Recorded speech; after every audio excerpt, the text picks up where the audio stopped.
Chicken pox एक viral disease है जो कि मोस्टली सभी को लाइफ में एक बार तो हो जाती है। फीवर आएगा, मैलेस होगा, बॉडी एक होगा, बच्चा थोड़ा ढीला ढीला हो जाएगा, एपेटाइट कम हो जाएगी। फीवर के लिए दवाई ले लेते हैं, एक कैलामिन लोशन होता है, हम उसको स्मीयर कर सकते हैं। आजकल इस मौसम में काफी बच्चों को चिकन पॉक्स हो रहा है, तो हम चिकन पॉक्स के बारे में बात कर लेते हैं। चिकन पॉक्स एक वायरल डिजीज है जो कि मोस्टली सभी को लाइफ में एक बार तो हो जाती है। ये एक इन्फेक्टिव डिजीज है, किसी ना किसी से ये वायरस हमें आएगा या हमारे बच्चों को जाएगा तो वो आगे जाके बच्चों को चिकन पॉक्स कर देता है।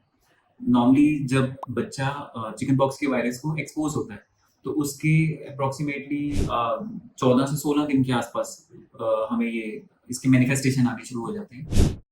फीवर आएगा, मैलेस होगा, बॉडी एक होगा, बच्चा थोड़ा ढीला ढीला हो जाएगा, एपेटाइट कम हो जाएगी। ये चीज 1 से 2 दिन तक रहती है और फिर रैश आना शुरू हो जाता है।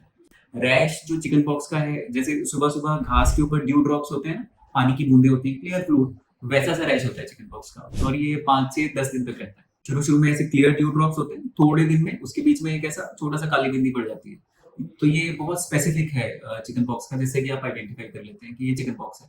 ये सेंटर से शुरू होता है, बॉडी के सेंटर से, और पेरिफेरी के बाहर की तरफ फैलता है, मतलब हाथों में, पैरों में, सबसे लास्ट में ये जाएगा। शुरू में जब ये रैश आना शुरू होता है उसके 4-5 दिन तक जो बच्चा है वो बाकी लोगों को भी स्प्रेड कर सकता है। ज्यादा करके चिकन पॉक्स जो है वो लाइफ में एक ही बार होता है, तो अगर मेरे को चिकन पॉक्स हो गया है और मैं किसी के साथ हूँ तो मुझे दोबारा से चिकन पॉक्स नहीं होगा। हम सारे चिकन पॉक्स में सिम्टोमेटिक ट्रीटमेंट लेते हैं। पहले तो हम लोग फीवर के लिए दवाई ले लेते हैं, एक कैलामिन लोशन होता है, हम उसको स्मीयर कर सकते हैं ताकि वो थोड़ा सूदिंग रहे, बच्चे को आराम रहे।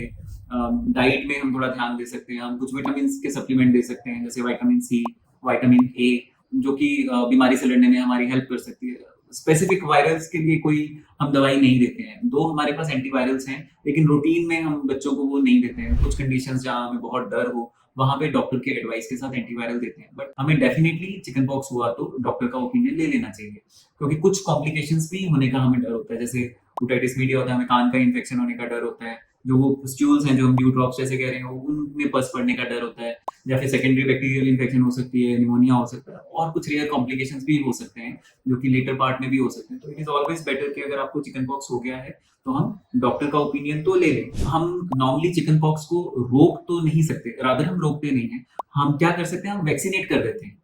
तो वैक्सीनेशन से ऐसा नहीं है कि चिकन पॉक्स होगा ही नहीं, लेकिन अगर चिकन पॉक्स होता है तो उसकी इंटेंसिटी कम होगी। और अगर chicken pox later part of life में होता है, जैसे जैसे बच्चे की एज ज्यादा होती है, 30, 40, 50, तो हम ये कहते हैं कि चिकन पॉक्स की इंटेंसिटी काफी ज्यादा होती है उसमें।